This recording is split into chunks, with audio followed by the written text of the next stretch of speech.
Estamos numa série chamada Nem Tão Perfeitos, onde a gente está meditando no capítulo 11 de Hebreus, um livro do Novo Testamento, uma carta. E nesse capítulo, o autor de Hebreus está falando sobre fé, falando sobre como Jesus é único e singular. E ele decide no capítulo 11 trazer os personagens principais do Antigo Testamento, da sua história de Israel. E a gente chama esse capítulo dos heróis da fé. Na nossa série a gente está visitando cada citação que o autor faz, indo lá no Antigo Testamento e estudando um pouco o episódio que o autor fala que pela fé esse personagem conseguiu antecipar algo importante, revelando em Jesus. E hoje a gente está na terceira parte e última parte de Moisés, da história de Moisés, ou do período ali de Moisés no Egito e saindo do Egito. E eu queria convidar a igreja a abrir em Hebreus 11, versículo 29, abrir a Bíblia aí, Hebreus 11, versículo 29, é um versículo só dessa parte, que fala o seguinte: pela fé o povo atravessou o mar vermelho como em terra seca, mas quando os egípcios tentaram fazê-lo, morreram afogados. O autor de Hebreus, nessa terceira parte da história de Moisés, ele tira o nome Moisés e coloca o povo. O povo teve uma fé que fez eles atravessarem o mar vermelho em terra seca. E o que a gente quer fazer aqui é não pegar o episódio necessariamente da travessia do Mar Vermelho, mas pegar o episódio do povo um pouquinho antes, que tem essa fé tão espetacular de atravessar um Mar Vermelho em terra seca. Que fé é essa? Essa é a pergunta que talvez a gente vá abordar um pouco hoje. E o que acontece com esse povo? Como é que eles estavam agindo um pouquinho antes de ter essa fé que vai marcar a história e que o autor de Hebreus vai revelar? Por isso agora vai lá para o segundo livro da Bíblia, Êxodo, e abre lá no capítulo 14, a gente vai ler alguns versículos a partir do versículo 10. Êxodo 14, versículo 10, diz assim a palavra de Deus. Quando o faraó se aproximava, os israelitas levantaram os olhos e viram os egípcios marchando contra eles. Em pânico, clamaram ao Senhor e disseram a Moisés: por que você nos trouxe ao deserto para morrer? Não havia sepulturas no Egito? O que você fez conosco? Por que nos forçou a sair do Egito? Quando ainda estávamos no Egito, não lhe avisamos que isso aconteceria? Dissemos: deixe-nos em paz, continuaremos a servir os egípcios. Afinal, é melhor ser escravo no Egito do que ser um cadáver no deserto. Moisés, porém, disse: não tenham medo, apenas permaneçam firmes e vejam como o Senhor os resgatará neste dia. Vocês nunca mais verão os egípcios que estão vendo hoje. O próprio Senhor lutará por vocês. Fiquem calmos.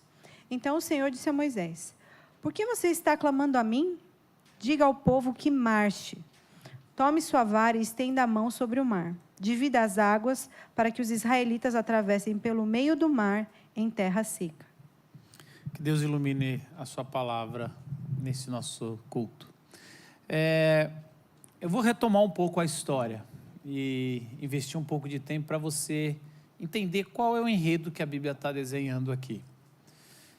Deus nos criou para ter comunhão com Ele na Terra Santa, chamada Éden, num lugar especial, uma comunhão, e Deus nos chamou para reinar sobre a criação. O primeiro casal falhou no primeiro teste que eles tiveram para ver se eles estavam preparados para isso. E a partir daí, o ser humano começou a se matar, se odiar, e a morte entrou não só como destino do ser humano, mas como uma prática do ser humano. A partir de então, Deus decide escolher pessoas para serem os escolhidos, como uma espécie de ungido, de Messias, de Cristo, para trazer de novo todos aqueles que quiserem para de volta para essa terra santa, para o Éden, para o lugar próximo de Deus. E um por um, chamados patriarcas, que são escolhidos, eles falham em algum momento do seu chamado e mostram que são pessoas de fé, que anteciparam o que iria acontecer, mas que pela sua vida, sua prática, não conseguiram fazer o que todos nós precisamos de um Salvador. Quando nós entramos no segundo livro da Bíblia, porque não cabe num rolo só, mas ele é seguido, a gente entra nesse segundo livro que começa a contar a história desse escolhido chamado Moisés. E a partir daí vai gastar os próximos livros falando dele. Por isso que Moisés é um dos personagens mais importantes do Antigo Testamento. Você tem Abraão como pai da fé, mas Moisés ele vai receber, não só receber muita atenção nos livros, mas vai mostrar que ele representava literalmente Deus ali, né? Tem uma parte assim que quando Deus está falando com Moisés para falar com o faraó, ele falou: eu vou fazer de você, Moisés, um Deus entre eles. Então você vai ver que o chamado de Moisés é algo sério. Então começa como um bebê escolhido, a gente viu isso, porque era alguém que é escolhido. E aí, alguém que é perseguido pelo Egito, tentaram matar não só esse bebê, mas toda a reprodução do povo. E aí Deus esconde Moisés no seio do Egito, no palácio real, e por ele ser adotado pela filha do faraó. E aí ele, por ser adotado de filha do faraó, ele tem todo acesso à educação egípcia, a melhor que tinha. Então ele aprendeu sobre guerras, formação militar, ele aprendia várias línguas. Então ele foi uma pessoa altamente infiltrada. Não sei se vocês gostam desses filmes, eu gosto de filme de espião que é infiltrado, Identidade Bourne, essas coisas, eu adoro isso. É mais ou menos isso. Ele chega na vida adulta, ele fala: porque quem eu sou? Eu não sou igual aos egípcios, mas o que eu estou fazendo aqui? E aí quando é adulto ele sai da bolha e percebe que todo o luxo, todo o Egito, toda a riqueza está baseada em cima da exploração de um povo, e esse povo era o povo dele. Então ele, como se achando um salvador, decide resolver como todos os faraós resolvem as suas questões, tentando resolver com a morte, e mata um egípcio e enterra na areia. E é interessante, enterra, esconde o corpo na areia, mas ali está dizendo uma referência: esconde o corpo no deserto. Mas ele percebe que ele é recusado, não só pelo Egito, mas pelo seu povo. Os hebreus falam: quem te fez faraó entre nós? Você por acaso acha que é juiz? E ele, só sobra um lugar para ele fugir, para o lugar aonde ele enterrou o seu assassinato. Ele vai para as areias, ele vai para o deserto, e lá a Bíblia vai falar que ele gasta bons anos da vida dele. Ele gasta 40 anos, e ele sai de uma profissão filho de faraó, se é que essa profissão, herdeiro, para uma profissão de pastor de ovelhas, ou pastor de animais, de rebanhos. E o pastor, é bom falar isso, o pastor de animais naquela época era mal visto pelos egípcios. Temos textos de egípcios ao longo da história, e na Bíblia também, falando, debochando dessa. Era uma profissão menosprezada pelos egípcios. Ou seja, ele sai de tudo para virar um pastor de animais, de rebanho, assim como eram os patriarcas, Abraão, Isaac e Jacó. Ele está voltando às suas origens. É uma história de origem aqui. E aí ele casa, e ele cuidando do seu rebanho, um dia ele decide ir para um lugar longe, porque o pior lugar para ter um rebanho é num deserto, é no campo aberto, é num lugar onde você tem que ficar caçando lugar para comer. E ele vai numa montanha, nessa montanha ela é narrada como um pedaço do Éden. É uma terra santa, que ele tem que tirar as sandálias, e ele vê uma árvore que está pegando fogo, mas que não queima. E a gente traduz como arbusto, mas essa é uma árvore, assim como, se você reler todo o Gênesis, você vai ver que sempre que Deus aparece para algum patriarca, o texto bíblico fala, e tem uma árvore do lado, um nome assim. Eu sei que isso às vezes fala, Marco, vou reler, faz isso para você ver. E por quê? Porque a árvore representa vida, sabedoria, ou seja, na sarça, Moisés está diante da árvore da vida. E o Deus que se revela naquela árvore fala, volta para o Egito e fala para o faraó, para ele deixar o meu povo vir nesse local, na Terra Santa, ou de volta para o pedaço do Éden, para me adorar, porque eu tenho um propósito para eles. Bom, Moisés não quer, e aí Deus insiste, fica bravo. Moisés vai dando várias desculpas, é uma pregação para a gente dar aqui sobre desculpas. Aí Deus fala assim, tá bom, então eu vou pegar o seu irmão mais velho, ele vai ser o seu porta-voz, mas você vai. E aí ele volta, ele encontra, aliás, ele dá uma fugidinha, tem um episódio lá, ele volta para o Monte Sagrado, para o Sinai, encontra o irmão e aí ele vai lá. Quando ele chega no Egito, ele pede, não chega com praga, a gente pensa que chega com praga, aí ele pede como por gentileza. O faraó, deixa o povo ir, o Deus dos exércitos.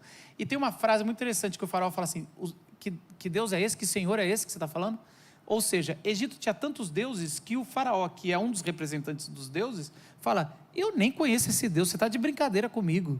Você nem está trazendo um Deus tão poderoso que poderia trazer como o sapo que era adorado, a cobra que era adorada, são outros deuses.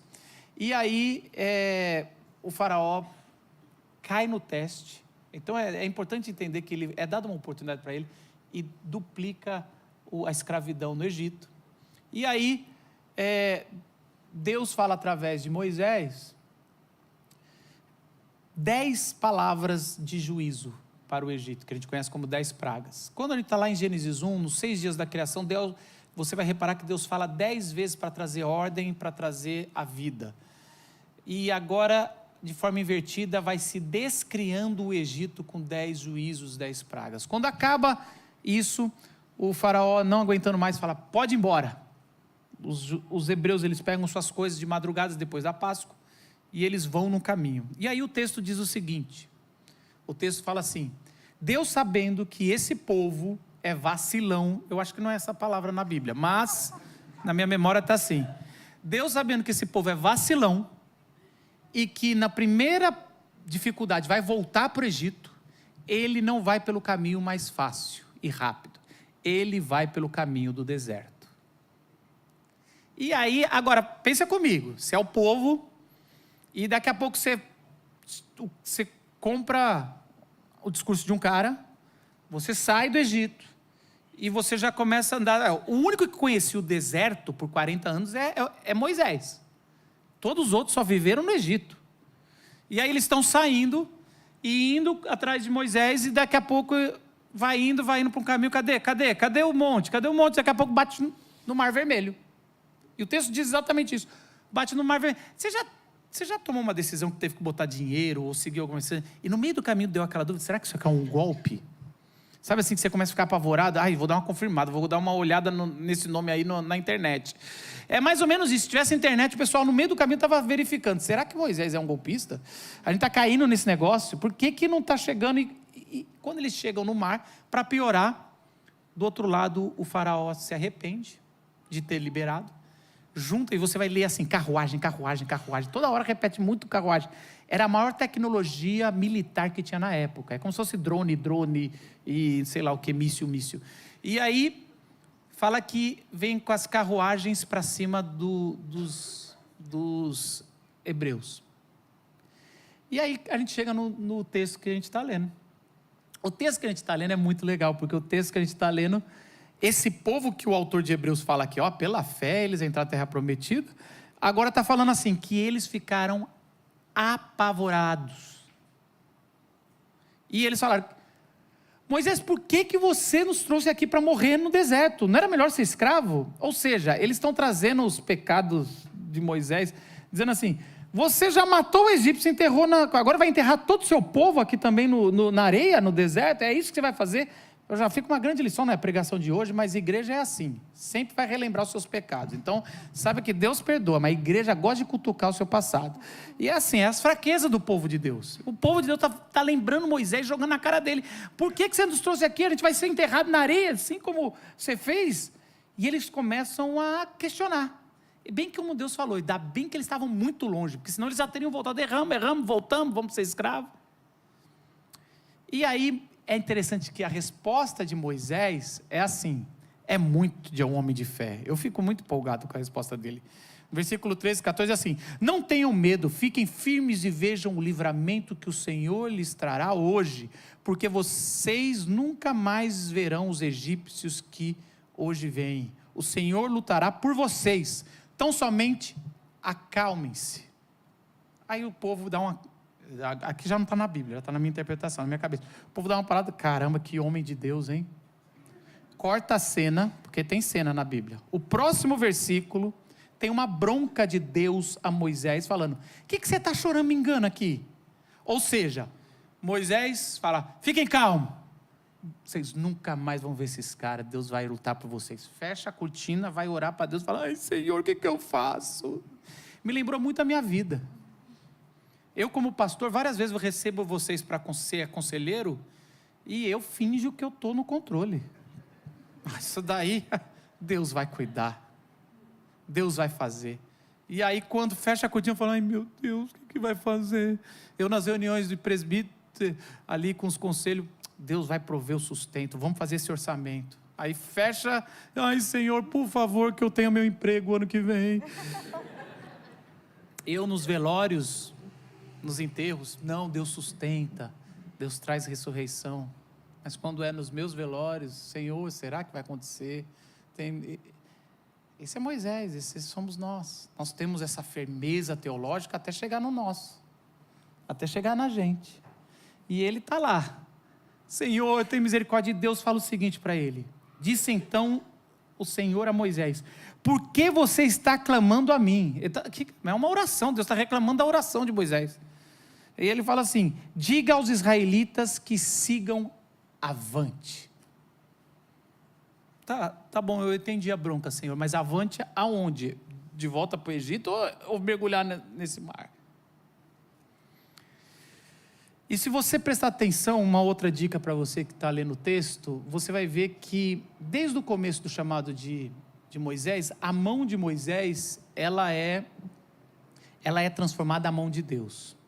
Tanto que depois que eles passam o mar aberto, existe uma canção sobre a mão de Deus. E o tempo todo, quando está no chamado de Moisés, Moisés, olha para a sua mão, o que você tem na sua mão? Cajado. Então bota sua mão dentro da roupa. Ele tira, ela vira como se fosse lepra. Ele põe de novo a mão de Deus mais para frente numa luta, fique com a mão levantada, enquanto você estiver com a mão levantada, é como se, já pensou, eu que gosto de Soldado Invernal, gosto de personagens, desculpa, eu sou muito hollywoodiano, eu falei mal de Hollywood esses dias, então tá bom, e aí, parece que ele ganhou um braço de Deus, e tudo que ele faz com aquele braço de Deus, é representando Deus, por isso, que o que ele faz com o braço e com o cajado, batendo na pedra, vai condená-lo, porque mostrou que ele é impulsivo, ele tem que tomar cuidado com o que ele ganhou de Deus.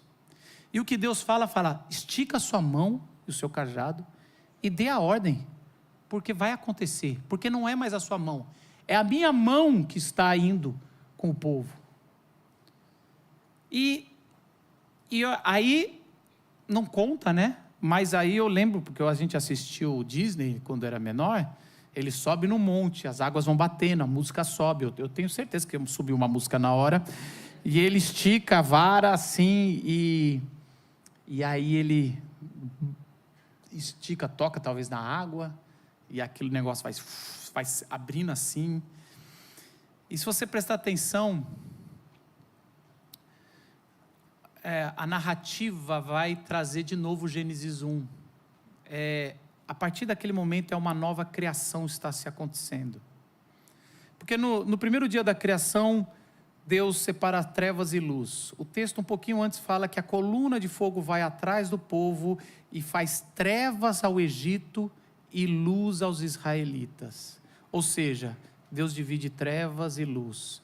E aí, fala o dia 2 que Deus vai criar, ele separa as águas de baixo com o domo das águas de cima. E vai falar que as paredes eram como um domo que nos segurava as águas.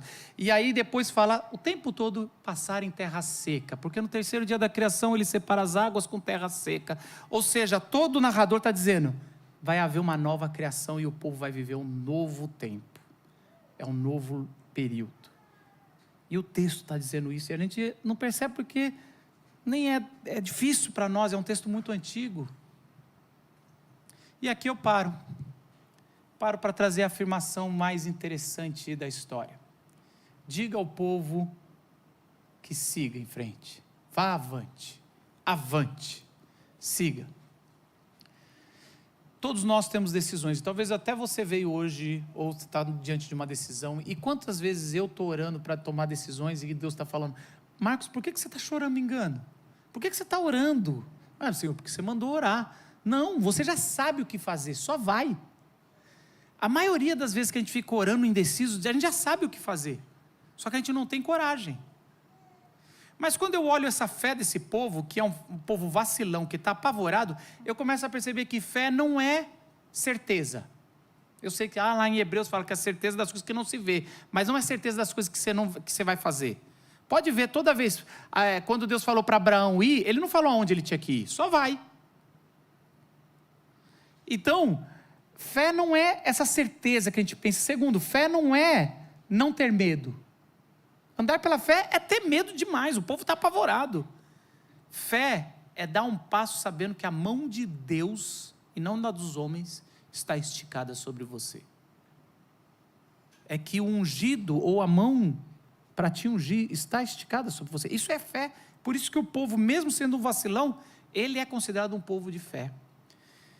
E várias vezes Deus está respondendo para você: vá. Para de ficar orando e age. E a gente trouxe aqui, para entender de fato, pessoas que um dia ouviram a mesma determinação que Deus deu para Moisés: avante, fala para o povo seguir avante. Pessoas que responderam: vão. Eu vou chamar aqui a Laís.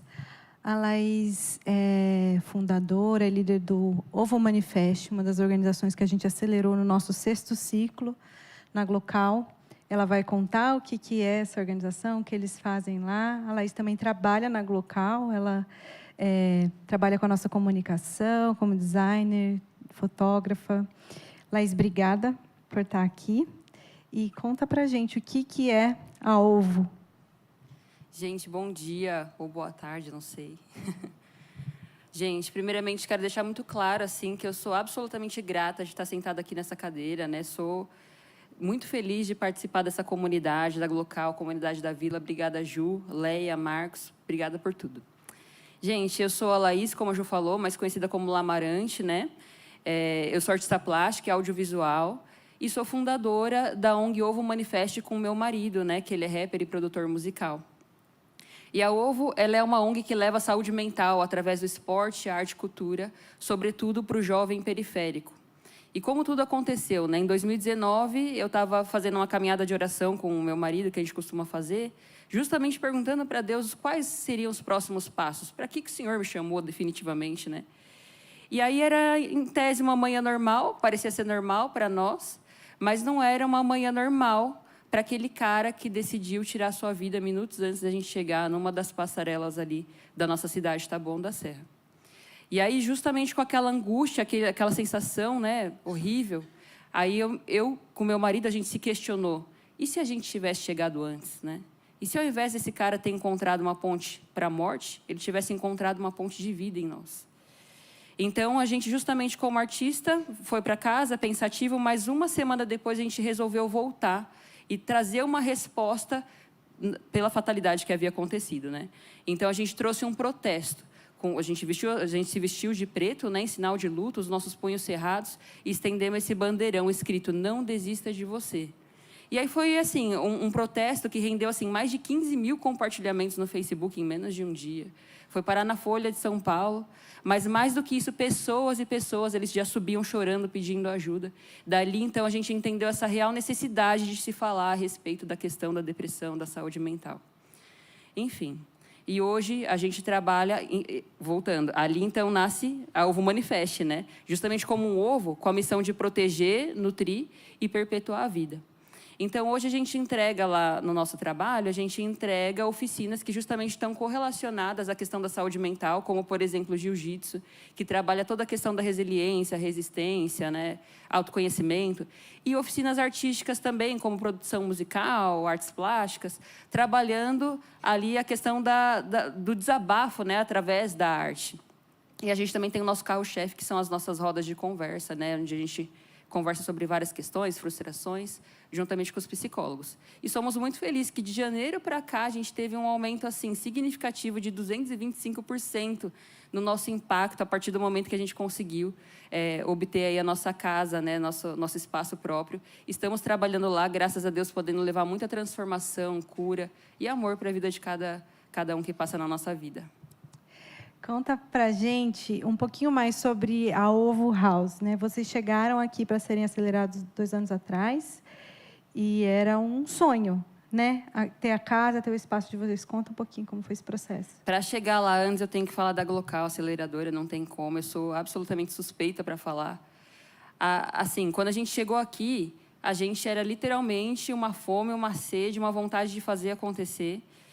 E aí, a Glocal, ela trouxe para a gente um método, né? O caminho, a nossa coluna, assim, estruturou todas as etapas. Se eu tivesse o poder de colocar um óculos na visão de cada um de vocês e vocês pudessem enxergar onde a Glocal está, certamente vocês veriam a Glocal em cada processo, cada etapa. Desde ali do momento da gente falando com os investidores, ali estava o dedo da Glocal num pitching. Ali estava o dedo da Glocal no lanchinho das crianças, na hora da parceria, no voluntariado, com, né, todas as nossas partes burocráticas.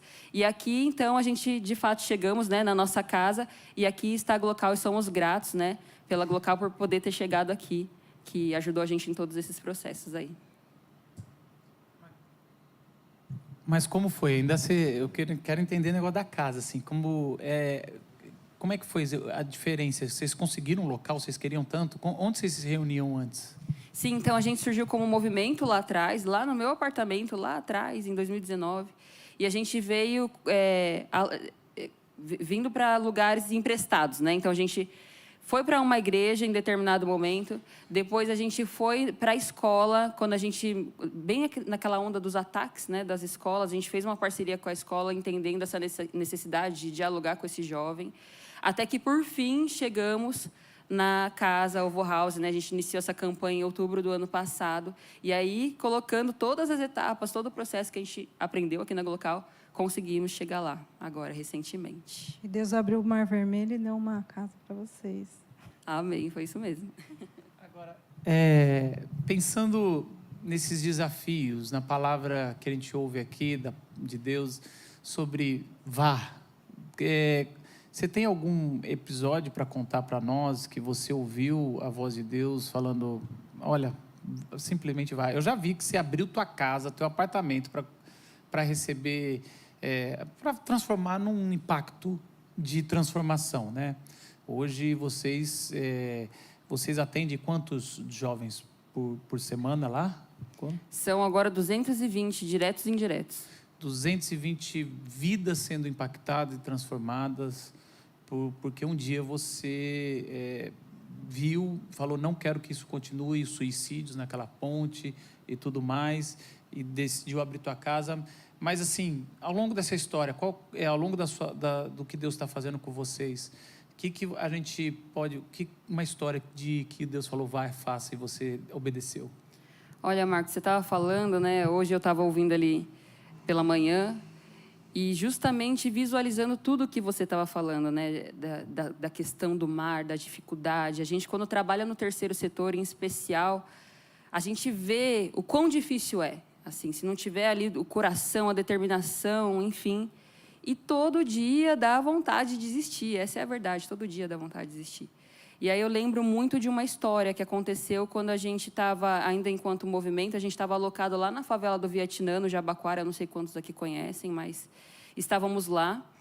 E aí era um dia, enfim, e ali eu lembro que aquela instituição, assim, infelizmente, era muito claro os interesses a respeito da família das pessoas, enfim. E aí meu marido estava ali dando a aula dele de rima, né, de oficina de rima. E aí eu saí para comprar geladinho para as crianças. E aí eu me enfiei lá no meio da viela, tal, aquela coisa toda. E aí, quando eu me deparei, de repente, eu estava no meio de um tiroteio. Estava grávida de 8 meses da minha bebê, que hoje tem 2 anos. E aí, o primeiro barraco que eu encontrei, eu me enfiei lá. E eu lembro que eu fiquei num cantinho, eu falava assim, Deus, por favor, me protege minha bebê, minha família, o Renan que está lá com as crianças, né? E aquela angústia, enfim, quando aquilo passou, a poeira baixou, aí eu voltei para a organização. E aí, quando eu voltei, eu lembro de ter desabado, assim, na frente da organização, quando eu vi aquelas crianças todas sentadas, assim, em roda ao redor do Renan, né? Sorrindo, felizes. Então, ali eu vi a esperança. Então, a esperança em meio ao caos, né? Ali elas estavam protegidas. E eu acho que é muito sobre isso, assim, Marcos, sabe? diariamente a gente enfrenta, né, essas colunas gigantes de água, mas a gente precisa se agarrar, e não falo que isso é tão simples assim, né? Mas sangrando eu decido pensar que existe esperança para todos nós. Fico muito feliz de saber que Deus deu oportunidade para nós como igreja, toda vez que a gente contribui financeiramente e tem aqui, a poder ajudar histórias como essa. Nós que somos felizes por ter tido vocês, viu? A gente sempre diz isso, porque parece, vocês, geralmente, quando a gente ouve aqui, ouve muita gratidão, mas muitos aqui nem sabiam, e cada vez enche o nosso coração saber que você foi e fez, e que centenas de jovens estão sendo impactados, porque você obedeceu o vá, fala ao povo que vá. Uma salva de palmas para a Laís, do Ovo Social. Obrigado, Laís. Obrigada, Laís.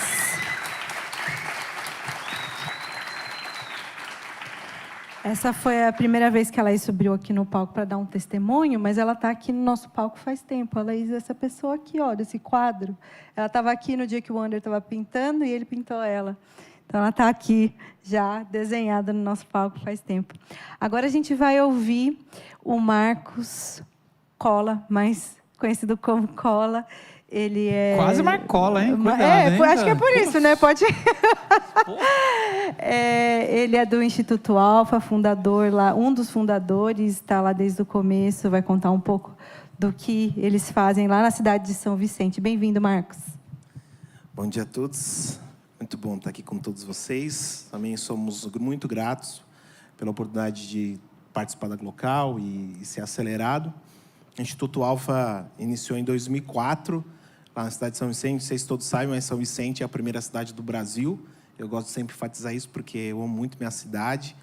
Ali São Vicente, no caso, o nosso instituto está ali no território do Jockey Club. É o segundo bairro mais populoso, aproximadamente 38 mil habitantes, e a gente tem um alcance com aproximadamente 180 crianças e adolescentes.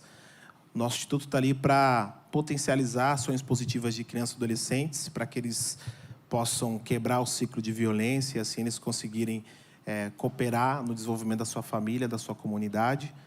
Como que a gente faz isso? A gente tem o nosso serviço de convivência, que é a principal porta de entrada. Então, as crianças ficam conosco ali no contraturno escolar, onde eles têm ali uma alimentação. E, pra vocês terem uma ideia do quanto isso é importante, às vezes, antes da gente começar qualquer atividade, eles precisam comer, porque senão não concentra, não faz sentido aquilo que a gente está fazendo. Então, a gente tem ali a alimentação no início, depois a gente tem um tempo onde a gente consegue fazer um devocional, e a gente conseguiu, no serviço de convivência, mesmo que seja uma tipificação para a execução de um serviço social, a gente conseguiu enquadrar um ensino da palavra de Deus dentro desse tempo. Então, a gente tem um devocional com eles e, na sequência, a gente consegue trazer um princípio que é recomendado para trabalhar com as crianças, que é a convivência social, o direito de ser, a participação. E ali eles ficam esse tempo conosco, uma vez na semana, e a convivência é o principal ali que a gente tem. E aí nós temos outros projetos, projeto de fotografia, os adolescentes conseguem fazer parte e serem equipados. A gente já graduou e formamos pelo menos uns 45 adolescentes que já trabalham e atuam nessa área. Temos projeto de dança e também na área de empreendedorismo social para as famílias, para as mães, né? E é uma área muito vulnerável, né? Com uma situação lá da região. Conta um pouquinho. Exatamente. Então, assim, ali atrás vocês estão vendo essas fotos, né? Um pouco diferente aqui do contexto de São Paulo, por causa da praia ali, né? No entorno, São Vicente é praticamente uma ilha, né? Então, a gente tem a área insular, onde nós estamos, tem a área continental. Nessa área insular, então, é o entorno de vários rios, e essas palafitas, muito diferente dos ribeirinhos, né? As palafitas, elas são criadas pela vulnerabilidade, pela condição social das pessoas. Então, eles montam casas em cima dos canais e são chamadas de palafitas. E, assim, a extrema pobreza assim, é gigantesca. Para você ter uma noção, aproximadamente nesse bairro do Jockey tem mais ou menos 8 a 10 mil famílias no CAD único, né? Que dependem do serviço do Auxílio Brasil. Então, assim, a gente... ali continuamente assim, um cuidado nessa quebra de vulnerabilidade, não só na questão da financeira, mas também educacional. Então, é bem difícil. A Lei e eu fomos visitar lá o projeto e o Marcos levou a gente para uma parte da cidade que é literalmente construída em cima do lixão. É um monte, na praia não tem monte, né, no nível do mar, teoricamente. É um monte de lixo, né? As pessoas vivem em cima do lixo. Vocês fazem esse trabalho tão importante lá. Isso. Conta para a gente um pouco do que vocês aprenderam, o que a Glocal ajudou vocês a estruturarem lá dentro do projeto. Uma das coisas que foi muito assim fundamental para a gente, quando perguntavam o que nós fazíamos, a gente logo falava que eram os projetos, né? E aqui na Glocal, assim, mudou a nossa mentalidade, né? A teoria de mudança, e quando a gente constrói uma árvore, fazendo todo um resumo daquilo que a gente desenvolve, antes de a gente começar a falar, eu faço... o que é o Instituto Alfa? A gente faz projeto de dança, a gente faz alimentação para as crianças. Não, agora a gente entende que o que a gente faz tem a ver com o desenvolvimento de crianças e adolescentes para potencializar eles, a eles irem avante e tomarem as decisões assertivas. Então, isso fez com que mudou a nossa mentalidade, né? Então, a gente conseguiu seguir um padrão. E eu lembro que, logo no primeiro encontro da Glocal, teve o Marcos falando sobre envisionar, né? A gente tem falando um pouco sobre essa ideia de colocar uma visão adequada, boa, equilibrada. E a Glocal trouxe isso para a gente, sabe? Acho que a nossa visão estava muito, tipo, captação de recurso, tá difícil demais, as coisas não avançam. E a gente tem conseguido trabalhar isso. Tanto é que tem algumas fotos aparecendo aí.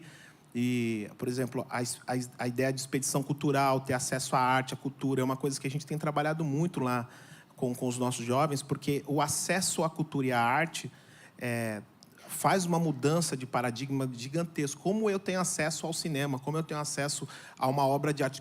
Ticola, como que eu olho uma obra de arte? O que é isso, né? Vamos lá, para aí um pouquinho, vamos ver quem foi esse artista, por que ele fez isso. E a gente começou a ter essas vivências. Então, a gente conseguiu trazê-los no Ibirapuera, viemos no Catavento. E, assim, quando eu falo da convivência, vocês imaginam, os adolescentes, toda quarta-feira a gente recebe em torno de 48 a 50 adolescentes que vão para lá para conviver. A gente não oferece uma oficina, eles não estão fazendo uma oficina cultural, eles estão convivendo. E aí eles brincam, a gente come e aí tem uma palavra. Então, assim, a Glocal potencializou demais assim, esse nosso olhar de mudar a perspectiva de visão para eles poderem acertar ou serem mais assertivos naquilo que eles fazem. O Instituto Alfa foi o beneficiário da nossa campanha de fim de ano aqui, dos presentes. Então, aqueles presentes que vocês trouxeram foram para as crianças lá do Instituto Alfa. A gente fez a entrega lá em São Vicente. E, aliás, Marcos, né, a gente já acelerou 130 instituições, que já são difíceis. No nosso edital, geralmente, tem 100 pessoas. No último, teve 300 inscritos. A gente tem que escolher, no máximo, 15. Então, já é difícil conseguir. No Brasil, tudo é uma luta, né? E aí, desses 150, a gente consegue ajudar no Dia das Crianças, no Natal, uma ou duas instituições. Então, a gente abriu o edital dentro só dos 130 e vocês conseguiram. E, graças a Deus, a gente entregou lá, foi muito legal. Mas mostra que vocês aprenderam a se organizar, a escrever edital para quando for colocar no Estado, que são editais muito mais complexos, vocês já estão prontos, né? Eu acho que foi muito legal isso aí de vocês estarem nesse Natal aí entregando. E o John, que cuidou logo depois, quando vocês escolheram a gente teve que falar com ele, né, do cadastro.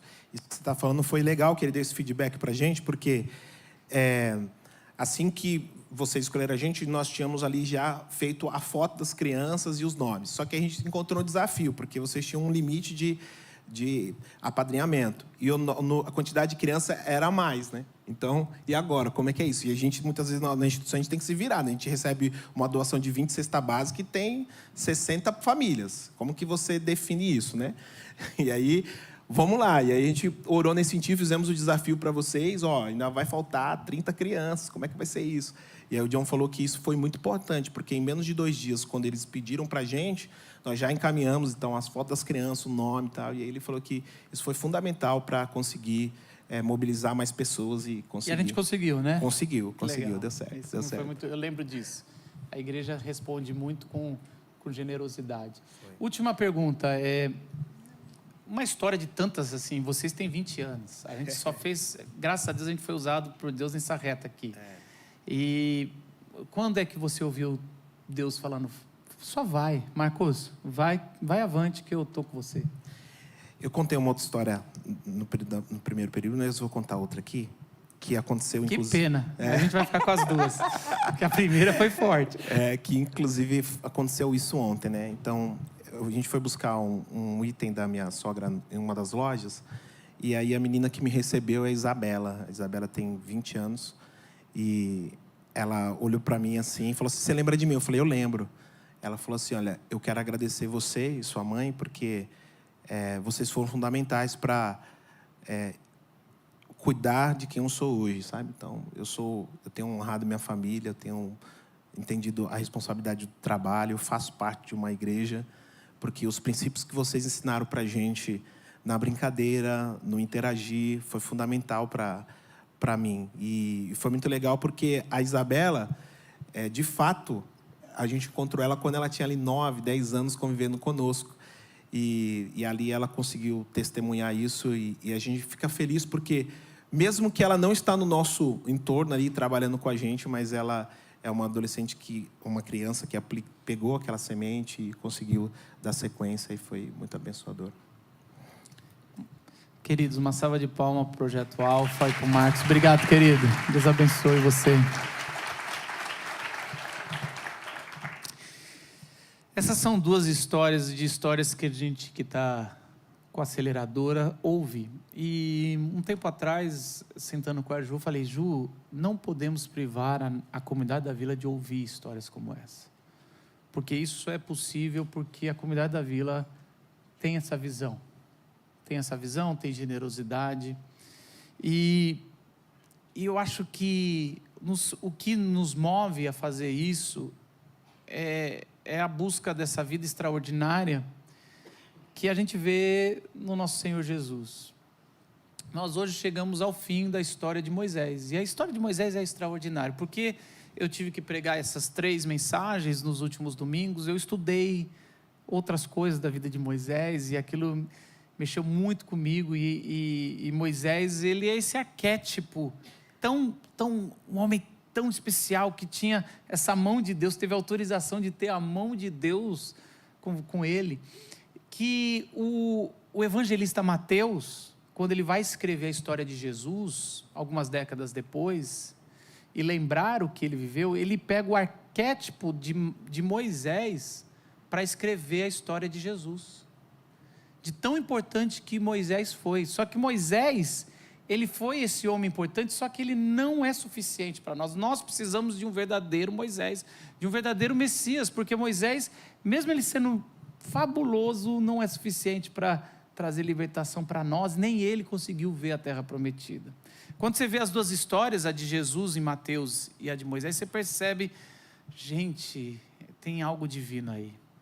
Quando você vê que os 2 bebês, Moisés era um bebê bonito, era o escolhido, era o Messias, e quando você lê o Cântico de Maria, falando sobre quão especial era o bebê que estava no ventre deles, você vê que os 2 eram um bebê escolhido.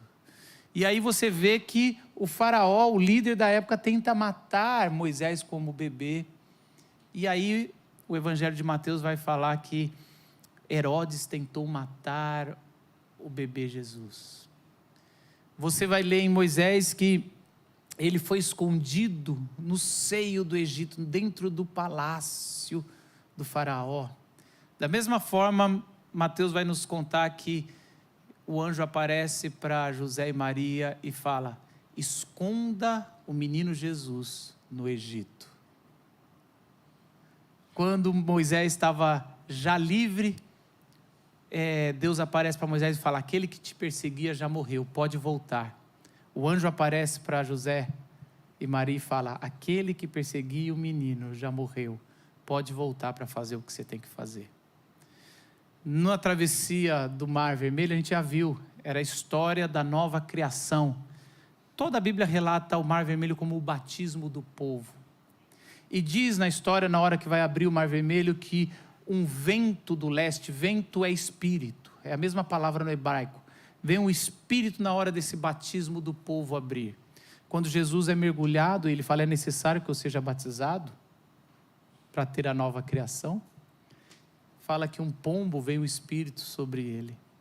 Quando o povo passa o Mar Vermelho em terra seca, Eles celebram, mas eles são provados por 3 vezes, com água amarga, com fome. Por 3 vezes eles são provados e testados, e 3 vezes o povo falha. E por isso eles ficam 40 anos no deserto. Jesus, ao ser batizado, ele jejua por 40 dias, trazendo: eu vou me vulnerabilizar para ter as 3 tentações, os 3 testes. Só que ele passa. Moisés, depois dos 3 testes, mesmo falhando, ele sobe no monte para receber a sabedoria de Deus e trazer a lei do Senhor. No capítulo 4 de Mateus, ele mostra que Jesus sobe no monte para ensinar a sabedoria do Senhor com o sermão do monte. Jesus é o verdadeiro Moisés, com uma diferença: a mão que Deus deu a Moisés abriu o mar. A mão que Deus deu a Jesus abriu na cruz. Ele entregou.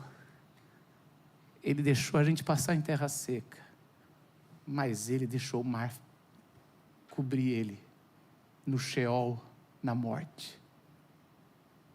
Ele é o Salvador porque ele se entregou para que eu e você possamos ter a nova criação e ter acesso ao paraíso, à presença de Deus.